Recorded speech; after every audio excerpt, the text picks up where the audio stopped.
आज हम लोग लाइफ साइंस का हेरिडिटी का आखिरी टॉपिक पढ़ेंगे। चैप्टर का नाम है जेनेटिक डिजीज। डिजीज के माने जानते हैं आप क्या है? बीमारी। बीमारी कोई नई चीज तो है नहीं, हर किसी को कोई बीमारी होता है हमेशा, और वो ठीक भी होता है ना जी? ऐसे ही ना, बीमारी बहुत सारी बीमारियां हम लोग को होती है और बीमारी फिर ठीक भी हो जाता है। लेकिन कुछ बीमारियां ऐसी भी होती है जो कभी ठीक नहीं होती। उस बीमारी के साथ आपको जिंदगी भर जीना होगा, उसका कंप्लीट इलाज नहीं है। वो बीमारी कहाँ से आता है? वो बीमारी जो लगा था आपका जीन से, आपके पैदाइश के वक्त से पहले, जब दुनिया में आने वाले होते हैं उससे पहले से ही आपको बीमारी लग जाती है। बीमारी कहाँ से आती है? ये बात क्या होता है कि माँ बाप में किसी को प्रॉब्लम होगा, कभी कभी दोनों को हो सकता है, और जरूरी भी नहीं कि माँ बाप को हो तभी बच्चे को होगा। कभी कभी जेनेटिक म्यूटेशन भी हो जाता है। क्या की जेनेटिक म्यूटेशन है? हम लोग जानते हैं कि हम लोगों का खुलिया में जो क्रोमोसोमल सेट है वो कितना है? 46 क्रोमोसोम है। जैसे 44 यानी कि 22 पेयर ऑटोसोम है और एक pair allosome, sex chromosome indicate करता है। लेकिन ये 46 क्रोमोसोम में अगर जो 22 पेयर होता है एक, और एक पेयर 23 होता है, 23वां पेयर क्या होता है? सेक्स क्रोमोसोम, एक्स वाई या फिर एक्स एक्स। यही ना पढ़ा जी हम लोग क्या पढ़ा? हम लोग देखा कि हम लोगों का 44A प्लस एक्स वाई या फिर 44A प्लस एक्स एक्स, है ना? तो यहाँ पर कितना जोड़ा होता है? यहाँ भी 22 जोड़ा, यहाँ भी 22 जोड़ा। 22 जोड़ा मतलब 44 और एक जोड़ा यहाँ पर, जोड़ा मतलब 2 क्रोमोसोम एक साथ, तो 23 जोड़ा होता है। तो जब कभी कभी क्या होता है, जब इस क्रोमोसोम के जोड़े में कुछ डिफेक्ट हो जाता है, मतलब जो 22 पेयर में कोई एक पेयर आपका डिस्टर्ब हो गया, मतलब 22 पेयर कंप्लीट 22 पेयर नहीं बना, साढ़े 21 पेयर हो गया। बात समझ आ रही है? या मान लीजिए जो 21वां पेयर है उसमें एक क्रोमोसोम एक्स्ट्रा आ गया, मतलब आपका 46 क्रोमोसोम में कितना हो गया? आपका 47 क्रोमोसोम हो गया।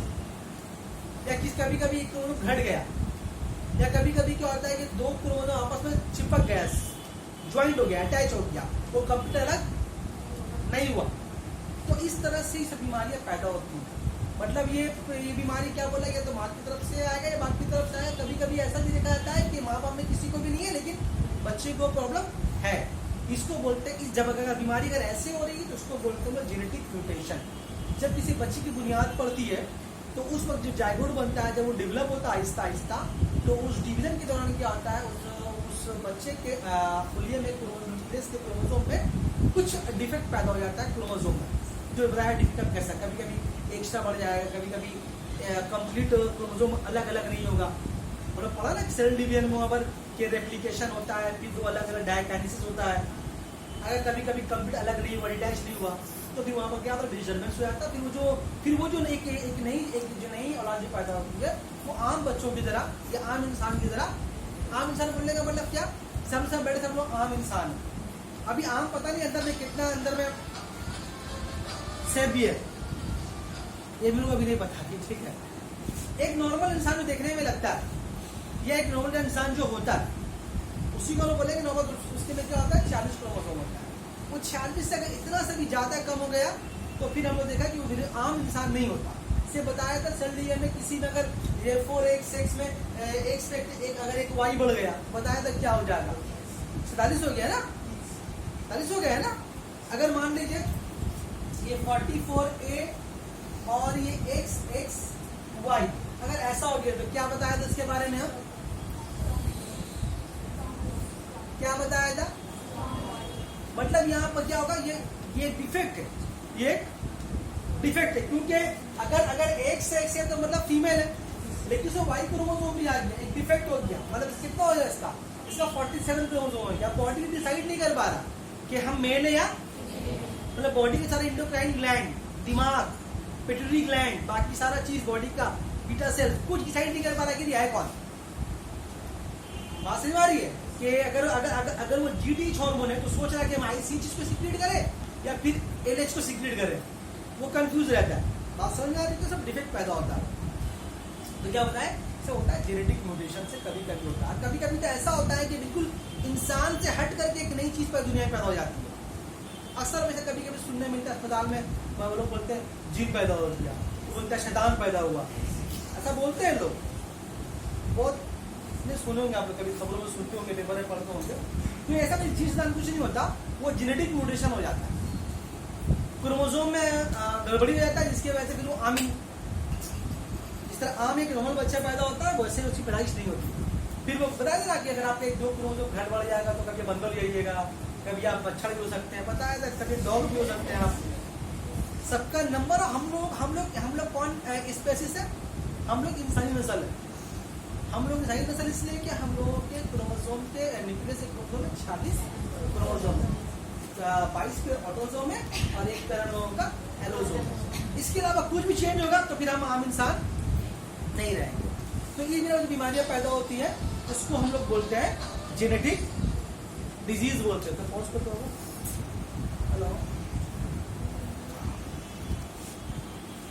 तो ये जेनेटिक म्यूटेशन होता कैसे, एक तो बताया कि पेरेंट्स की तरफ से आता है, अगर माँ को हुआ या बाप को हुआ, कभी कभी दोनों को हुआ, और कभी कभी नहीं भी होने पे क्या होता है बच्चों में हो जाता है, तो उसको बोलते हैं जेनेटिक म्यूटेशन। ये फिर कैसे होता है ये फिर अलग बात है, इसको बाद में बताएंगे। सिर्फ समझिए जेनेटिक म्यूटेशन किसको बोलते हैं कि इंसान के जानदारों या इंसानों के क्रोमोसोम के सेट में अचानक होने वाली तब्दीली, अचानक होने वाली तब्दीली। अगर किसी वजह से इंसान के क्रोमोसोम के न्यूक्लियस के सेट में अचानक तब्दीली आ गई सेट में, तो उसको बोलते हैं जेनेटिक म्यूटेशन।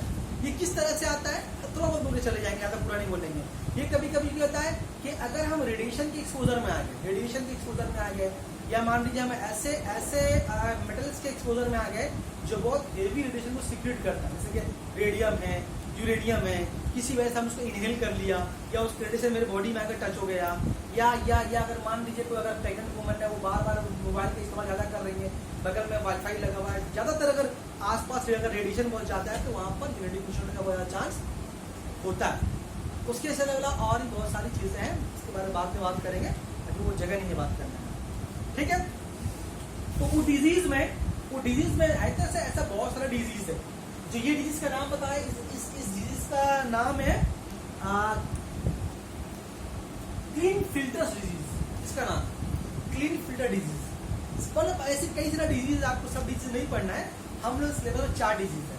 कौन कौन डिजीज है, एक है हेमोफीलिया, थैलासीमिया, कलर ब्लाइंडनेस, 3 ही है शायद।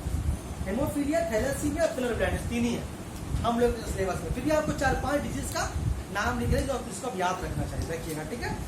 चलिए, पहला हम लोग का जेनेटिक डिजीज में कौन कौन आता है, पहला नाम ले लेगा इसका तो हेमोफीलिया। सबका सिम्टम्स बताएंगे, सबका पहचान बताएंगे, ठीक तो होगा नहीं, फिर भी जो भी है बताएंगे इसके बारे में। हेमोफीलिया, उसके बाद दूसरा डिजीज है थैलासीमिया,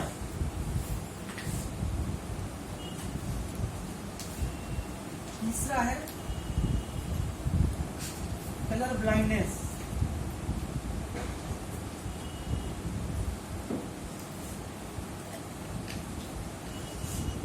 चौथा है डायबिटीज, भी आपका जेनेटिक डिजीज है। डायबिटीज भी जेनेटिक डिजीज है, अगर माँ बाप में है तो आपको बड़ा तो होगा ही होगा। 5 नंबर में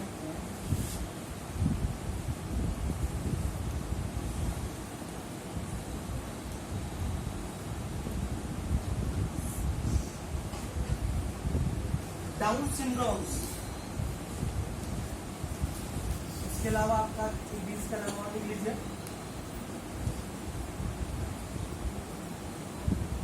टर्नर्स सिंड्रोम,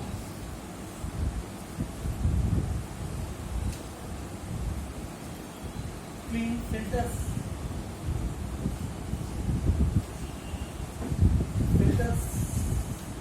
सिंड्रोम।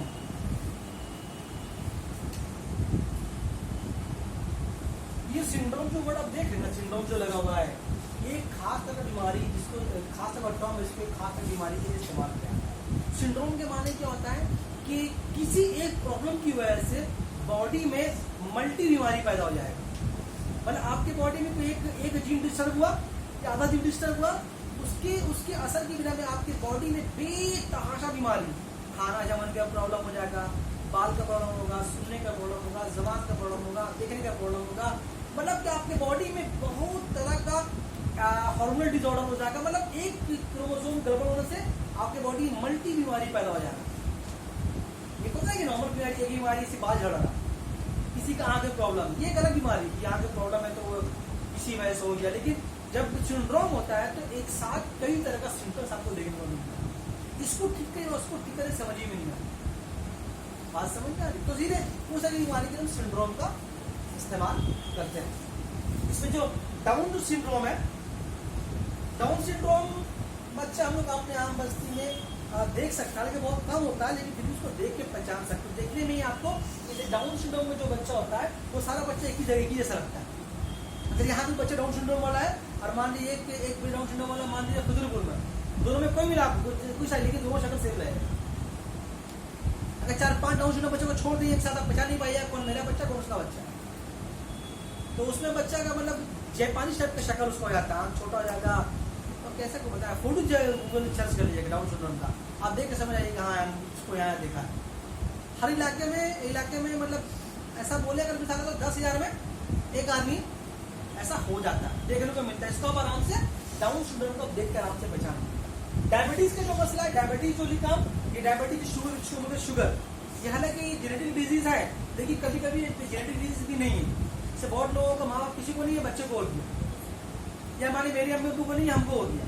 तो कभी कभी क्या होता है, लाइफ स्टाइल, फूड हैबिट जो हम लोगों को होता है, उससे भी डायबिटीज होता है। और फूड हैबिट ऐसा होता है ये कुछ नहीं कर रहे, नॉर्मल खाना खा रहे हैं, बहुत परहेज से खाते, फिर शुगर हो गया। लोग बोलते ना, अरे तो परहेज करके बहुत खाते हैं, सब्जी खाते हैं, फल खाते हैं, गोश्त छूते नहीं, चावल कम खाते हैं, फिर भी शुगर हमको हो गया, मीठा भी कम खाते हैं। आप कुछ आप रसगुल्ला उड़ाया है समझ आ रही है?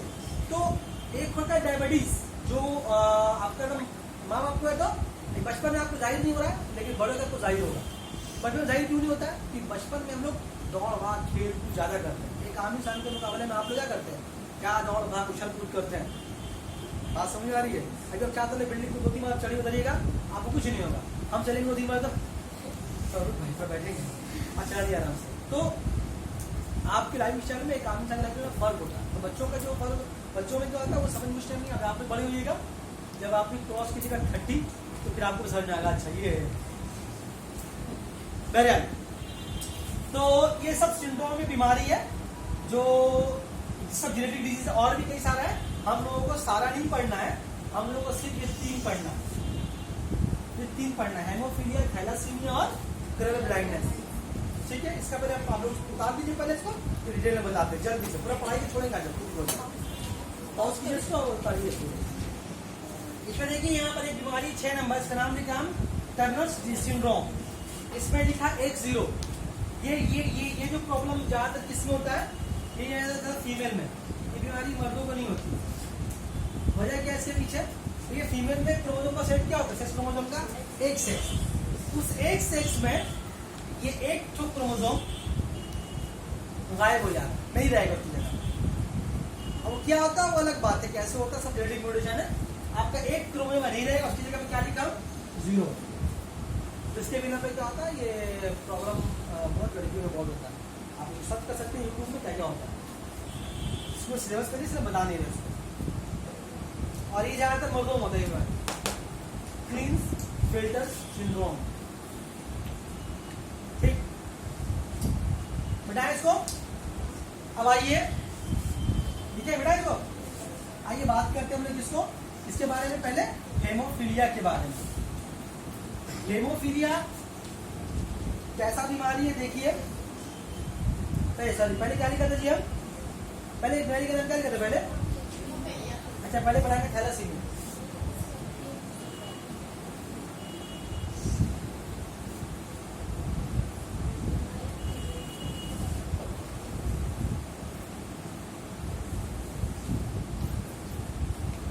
थैलासीमिया एक ऐसी बीमारी है, ये एक ब्लड की बीमारी है, खून की बीमारी।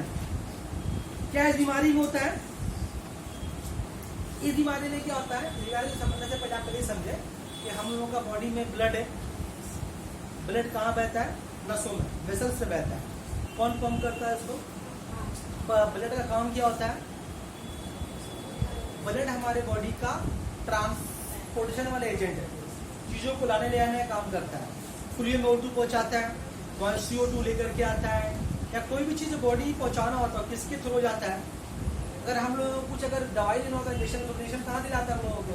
नस में दिलाता है। या कुछ बीमारी टेस्ट करना तो कहाँ से लेते हैं? ब्लड नस से निकाल, क्योंकि सब कुछ खून में बह रहा होता है। ब्लड जो है हमारे बॉडी के बारे में बहुत कुछ बताता है। और उनके बारे में क्या देगा? कहाँ फ्लो होता है?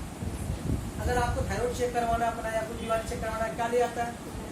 ब्लड ले आता है। तो ब्लड हमारे बॉडी का ट्रांसपोर्टेशन सिस्टम, ठीक है। ब्लड में खास चीज पाया जाता है जिसको लोग बोलते हैं हेमोग्लोबिन। नाम सुने?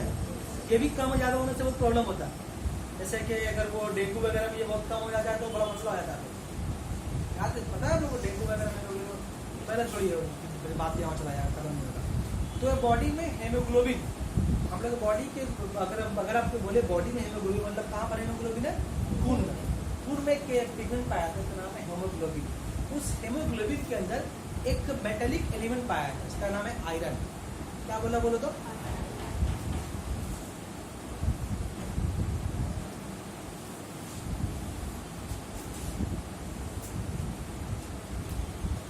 हेमोग्लोबिन, ठीक। इसके अंदर क्या पाया था? एक मेटेलिक एलिमेंट पाया था, क्या नाम है उसका? आयरन। इसी की वजह पे क्या हम लोग खून का रंग लाल है। हम लोग के बॉडी के हम लोग के खून में हेमोग्लोबिन में आयरन पाया था, इसलिए हम लोग खून का रंग लाल है। बहुत सारे जानदार ऐसे हैं जिनके बॉडी में आयरन नहीं पाया जाता ब्लड में, तो उनका खून लाल नहीं। चिंगड़ी खून उसका ब्लड है लेकिन वो लाल नहीं है। जैसे कि कॉकरोच ब्लड है उसका, तो व्हाइट कलर निकलता है उसको मारने के बाद, तो ब्लड ही है उसका, देखिए लाल नहीं है क्योंकि उसके अंदर हेमोग्लोबिन। ऐसे बहुत सारे और फिल्म कोड़े उड़ते हैं, देखिएगा मारेगा तो व्हाइट नहीं निकलेगा, लाल नहीं निकलेगा, तो अलग कलर का निकलेगा, कभी ग्रीन निकलेगा, है ना, कभी आपको व्हाइट निकलेगा, तो वो सब भी ब्लड है। लेकिन वो रेड ब्लड, ब्लड का मतलब लाल खून नहीं, ब्लड का मतलब कोई भी रंग का, ब्लड का रंग मतलब व्हाइट भी हो सकता है, ब्लड नीला भी हो सकता है, ब्लड ग्रीन भी हो सकता है, ब्लड लाल भी हो सकता है, जो हमारे आपके अंदर है, ठीक। ये ब्लड लाल क्यों है? हेमोग्लोबिन की वजह से। क्यों हेमोग्लोबिन की वजह से? हेमोग्लोबिन के अंदर आयरन पाया है। यहाँ तो बात समझ आई? अब समझिए हेमोग्लोबिन का सबसे इंपॉर्टेंट काम क्या है। हेमोग्लोबिन जो है हमारे बॉडी में ऑक्सीजन को कैरी करता है। बॉडी में जो हेमोग्लोबिन जो आयरन है ये ऑक्सीजन को कैरी करता है। हमारे हार्ट से ब्लड कहाँ पर आता है? फेफड़े में आता है। इसलिए आता है जब जो जो जो ब्लड दिल के पास आता है बॉडी से, वो कैसे गंदा खून होता है, वो जो CO2 गैस है ना, तो गैस वो ब्लड आता है दिल के पास, दिल कहाँ भेजेगा उसको? फेफड़े के पास। फेफड़ा क्या करेगा? वहां से O2 ले ले, CO2 ले लेगा, उसको O2 दे देगा। तो O2 जो ब्लड को देगा तो लेगा कौन? तो ब्लड में जो हेमोग्लोबिन है उस पर जो आयरन है वही हम लोगों का ऑक्सीजन को एब्जॉर्ब करता है, और ऑक्सीजन को लेकर के दिल के पास जाएगा और दिल उसको पूरे बॉडी में पंप कर देगा। तो अब जो दिल जो पूरे बॉडी में खून गया, वो कैसा खून गया? उसमें ऑक्सीजन है। तो ऑक्सीजन कैरी करने वाला कौन जिम्मेदार है? आयरन। अगर बॉडी में आयरन यानी कि हेमोग्लोबिन कम हो गया तो आपको बॉडी में ऑक्सीजन, ब्लड बॉडी में रहेगा, ब्लड लाल भी रहे, मतलब लाल तो कम हो जाएगा लेकिन ब्लड रहेगा, लेकिन वो आपका वो ऑक्सीजन बॉडी में नहीं पहुंच पाएगा। आप लंबा टाइम रहेगा सांस लीजिए, पूरा ऑक्सीजन का तो बड़ा पंप लगा दीजिए सामने, फिर भी आपका आपके बॉडी में ऑक्सीजन जाएगा, क्योंकि ऑक्सीजन जो रिसीव करेगा वो एजेंट बॉडी में नहीं। बात समझ में आ रही है? ये बहुत इंपॉर्टेंट चीज है हेमोग्लोबिन। ये लेके जाता है ऑक्सीजन को, फिर हम लोग का फूड मटेरियल का ऑक्सीडेशन होता है, एनर्जी क्रिएट होता है, एनर्जी निकलता है, वहां से गंदा पानी जो पसीने की शक्ल में बॉडी से बाहर आ जाता है, फिर CO2 गैस ही पैदा होता है, फिर उसको लेके भी आता है कौन? यही हेमोग्लोबिन। मतलब ये O2 और CO2 को कैरी करने का काम कर रहे हैं। अगर ये ना हो तो पता कितना प्रॉब्लम होगा, मतलब आप निकल लीजिएगा कुछ दिन के अंदर। या अगर किसी को प्रॉब्लम है, किसी वक्त कम है, तो वो बात में थक जाएगा, थोड़ा काम करेगा थक जाएगा, हाथ में लगेगा, छोटा बच्चा है कोई बात नहीं है, लेकिन वो थोड़ा सा काम करेगा थक जाएगा, बेहोशी का बाद बेहोश हो जाएगा, चक्कर देगा, क्योंकि बॉडी में एनर्जी क्रिएट नहीं हो रहा। क्यों? क्योंकि उसको उसके बॉडी में हेमोग्लोबिन कम है, नहीं हो कैसे नहीं हो सकता, नहीं मर जाएगा, पक्का मर जाएगा, कम हो गया हेमोग्लोबिन। ठीक है, तो इस बीमारी में थैलेसीमिया में यही होता है, बॉडी में हीमोग्लोबिन का जो मिकदार है वो कम हो जाता है। अगर हीमोग्लोबिन कम हो रहा है इसका मतलब क्या कम हो रहा है, बॉडी में आयरन की मिकदार कम हो रही है। बात समझ में आ रही है? तो ये जो थैलेसीमिया है, यहाँ तुम्हारी समझ क्या होती है बीमारी में हम लोग के बॉडी में हीमोग्लोबिन की मिकदार बहुत कम होती है। हम लोग के बॉडी में नहीं, जिनको थैलेसीमिया होता है, कैसी बीमारी है, जेनेटिक डिजीज है। और कैसा बीमारी से बीमारी जैसे देखिए यहाँ पर दो तरह का पेयर है, एक ऑटोसोम और एक है एलोसोम। तो बीमारी ऑटोसोम में भी हो सकती है और बीमारी एलोसोम में भी हो सकती है। तो ये जो बीमारी है थैलेसीमिया, ये ऑटोसोम सेक्स डिजीज है, मतलब सेक्स बोले ऑटोसोम डिजीज है। मतलब ऑटोसोम डिजीज मतलब जो ये 22 पेयर होता है इससे जुड़ा हुआ बीमारी है। बात समझ आ रही है? जो इससे जुड़ा हुआ रहेगा उसको क्या बोलेंगे, मतलब ये भी जेनेटिक डिजीज है, ये भी जेनेटिक डिजीज है, लेकिन ये ऑटोसोमल डिजीज है और ये सेक्स डिजीज है। बात समझ में आ रही है? एक मिसाल देकर समझाएंगे हम। तो ये जो बीमारी जो थैलेसीमिया है, ये हम लोग कितना 22 पेयर होता है ना, 22 पेयर। तो कौन सा पेयर में डिफेक्ट होता है उसमें, तो कौन सा होता है, एक नंबर पॉइंट लिख रहे हैं इसका, ऑटोसोम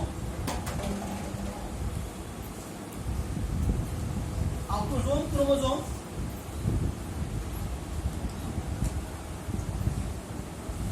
क्रोमोसोम 6 नंबर पेयर है, 11 नंबर पेयर।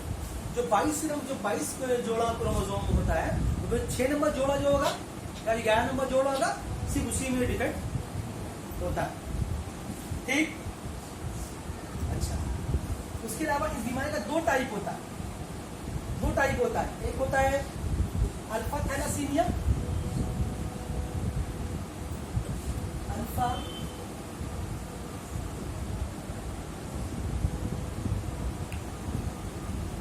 थैलेसीमिया, और दूसरा है बीटा थैलेसीमिया।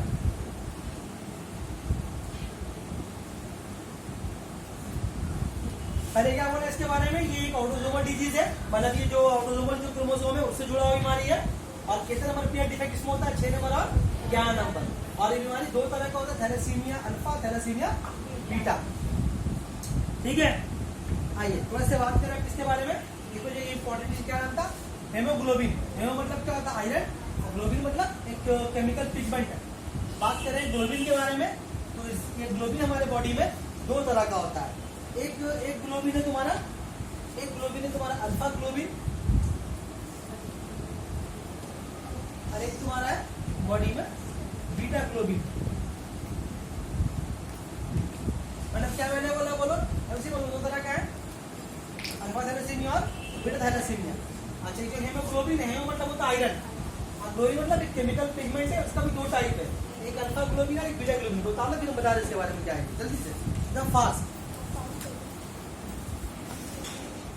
देखो ग्लोबिन क्या तरह का है, दो तरह का, अल्फा ग्लोबिन और बीटा ग्लोबिन। उससे पहले एक बात समझिए, ग्लोबिन है क्या चीज, ग्लोबिन एक तरह का पॉलीपेप्टाइड है।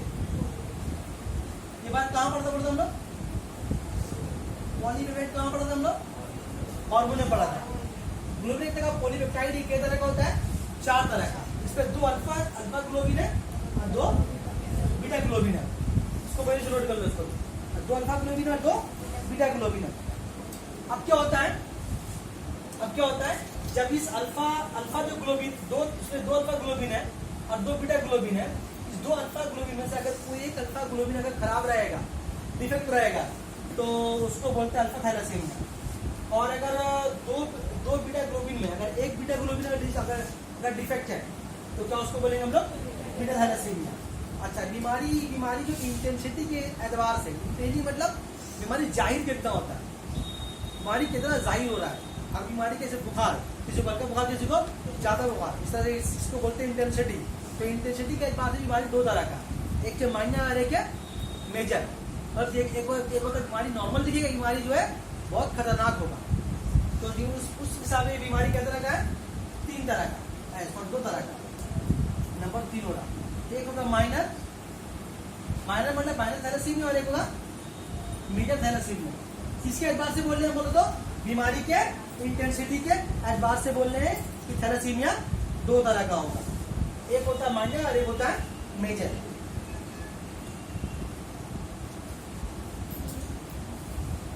अब सुनिए ये बीमारी के बारे में, ये कैसे कैसे कहां कैसे कैसे होता है, कैसे होगा किसी को।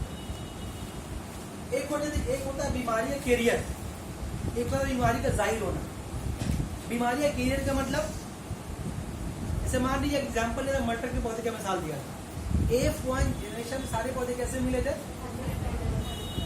हाइब्रिड टॉल पौधे मिले थे। अब उस टॉल पौधे को पता है कि मेरे अंदर नाटा पौधा छिपा हुआ है? नहीं पता ना। ये आपके अंदर ही बहुत सारी खूबियां जो आपको नहीं पता कि छिपी हुई है। हो सकता है कि हमारे जैसे आपके कोई ऐसा से मेरे वाले हमको नहीं पता कि मेरे अंदर धुंगला वाला को भी छिपा हुआ। अब मेरी कोई जनरेशन जो हुआ कि उसके बाद धुंगला निकल गया, हमको नहीं ना पता है, तो ये क्या बोलेंगे इस मामले, इसको बोलेंगे कैरियर, जो पता नहीं है लेकिन अंदर छिपा हुआ। अरे पता है जाहिर है, बात समझ में आ रही है। तो बीमारी के मामले में थैलेसीमिया का दो कंडीशन है, एक हुआ कैरियर और एक हुआ इसका बीमारी दिख रहा मतलब किसको थैलेसीमिया है, क्या है इसको, इसके बॉडी में हीमोग्लोबिन बहुत कम है, सांस में प्रॉब्लम है, बॉडी में ऑक्सीजन ठीक से नहीं पहुंच रहा, यही मतलब इसका हुआ। बात समझ में आ रही है। और एक होता है कि उसको बीमारी है लेकिन जाहिर जिंदगी भर ऐसा हो सकता है कि उसको मालूम ही नहीं होगा बीमारी है, तो उसको क्या बोलेंगे, उसको कैरियर। क्या बीमारी तो जाहिर नहीं हुआ, बीमारी क्या हो गया, रिसेसिव हो। अब लेकिन वो अगले नस्ल में किसी न किसी को जाहिर करेगा। बात समझ में आ रही है। अब इस चीज में क्या होता है समझ लीजिए आप, तो पॉज कर देते हैं, करीब का पॉज कर देते हैं। तो हम पता है बीमारी या तो एक कैरियर होगा या किसी पे जाहिर होगा। ये बात समझ में आ गई ना, एग्जाम्पल लेकर समझा दिया। अब देखिए यहाँ पर, अब मान लीजिए कि एक पेरेंट्स में बाप जो है बीमारी है कैरियर है, मतलब यानी जाहिर उसके बाद नहीं हो रहा, बीमारी कैरियर है, तो उसको मालूम ही नहीं है कि हमको बीमारी है, लेकिन वो कैरियर हो सकता है।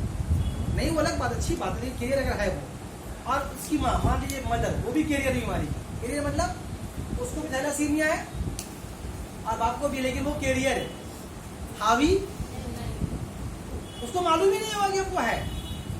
तो क्या पॉसिबिलिटी है, अगर उसकी 4 औलादें हुई तो क्या पॉसिबिलिटी है कि किस किस को होगा, कौन कौन कैरियर होगा और कौन कौन बीमारी से बिल्कुल पाक होगा, मतलब कैरियर भी नहीं होगा। मेरी बात समझ आ रही है। अगर मान लीजिए किसी एक पेरेंट्स, किसी एक जोड़ी 4 औलादें हैं, तो उनमें से कितने बच्चों को बीमारी एकदम इंटेंसिटी दिखाई देगा, उसको माँ बाप में दिखाई नहीं देगा, और किसमें किसको होगा नहीं, और कौन कौन बीमारी जाहिर तो होगा लेकिन उस बीमारी को अपना अगले नस्ल में लेकर के जाएगा। दिखाते हैं बनाते, एग्जाम में क्वेश्चन आता है, ध्यान से देखिए, साइड में लिख के दिखा रहे हैं।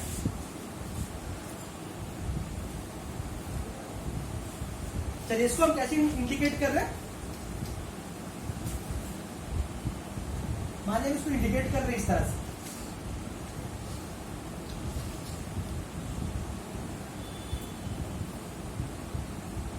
मान लीजिए फादर,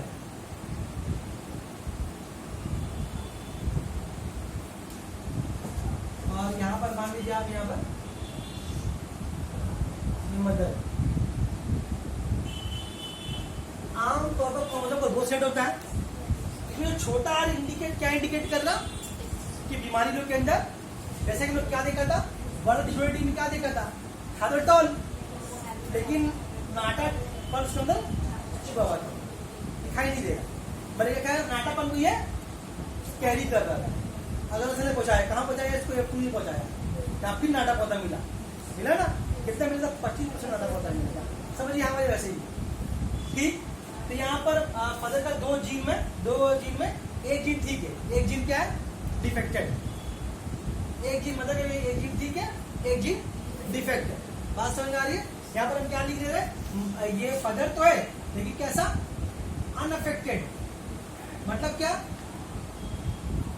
अनअफेक्टेड कैरियर। कैरियर मतलब क्या बोलो तो, मतलब ये फादर है, अनअफेक्टेड है, जाहिर नहीं है लेकिन ये कैरी करेगा। सेम मदर भी अनअफेक्टेड,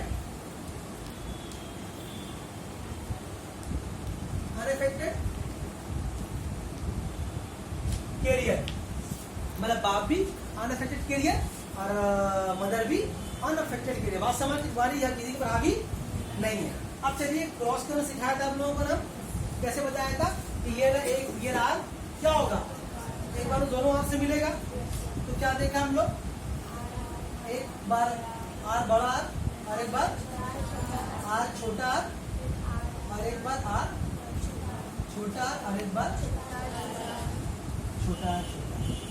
मतलब क्या हुआ, मान लो 4 बच्चे हुए और मेरे एक बच्चे में देखो ये जो सेट क्रोमोसोम का ये जो छोटा आर नहीं आया, मतलब क्या डिफेक्ट आर, मतलब बीमारी इसके अंदर सिरे से नहीं, कैरी भी नहीं कर रहा, पर बीमारी सी है। अब इससे जो चलेगी नसल कभी उसको थैलेसीमिया नहीं होगा। हालांकि डिपेंड करता है कि उसका फिर शादी कहाँ होगा, ठीक है, बात समझ आ रही है। और उसको हुआ तो कि मसला हो सकता है, लेकिन इसके पास से कुछ नहीं। बाकी 2 बच्चों को ये क्या हुए, ये दोनों हुए कैरियर, मतलब ये क्या करेंगे, नस्ल को गंदा करेंगे, आने वाले बाल बच्चे को पहुंचाएंगे, नाती पोता को देंगे कैरियर। ये बेचारा फंस गया।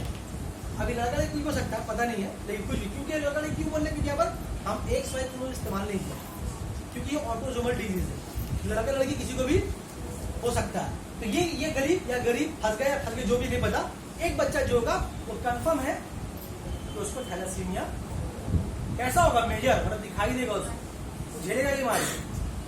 बात समझ में आ रही है। अब इस तरह से एग्जाम में पूछ सकता है, ऐसे ही पूछ लेगा कि फादर को है, फादर को थैलेसीमिया जाहिर है, तो कैसे इंडिकेट करेंगे उसको हम, छोटा जाहिर है फादर को है बीमारी, ये अलग बात हो गई। यहाँ से मैं यहाँ से बोल रहा, और बोल दिया कि मदर जो है कैरी कर रही है। अब बताओ क्या होगा, तो बड़ा आर छोटा आर छोटा आर छोटा आर, फिर बड़ा आर छोटा आर छोटा आर छोटा आर, मतलब क्या, इस मामले में ज्यादा खतरनाक है। देखो वाला 2 तो पूरा बीमारी झेलेगा और 2 फिर कैरी करेगा। यहाँ पर फिर भी क्या था, यहाँ पर क्यों हुआ, क्योंकि यहाँ पर ये अफेक्टेड है, ये अनअफेक्टेड नहीं, अफेक्टेड, और ये क्या था अनअफेक्टेड।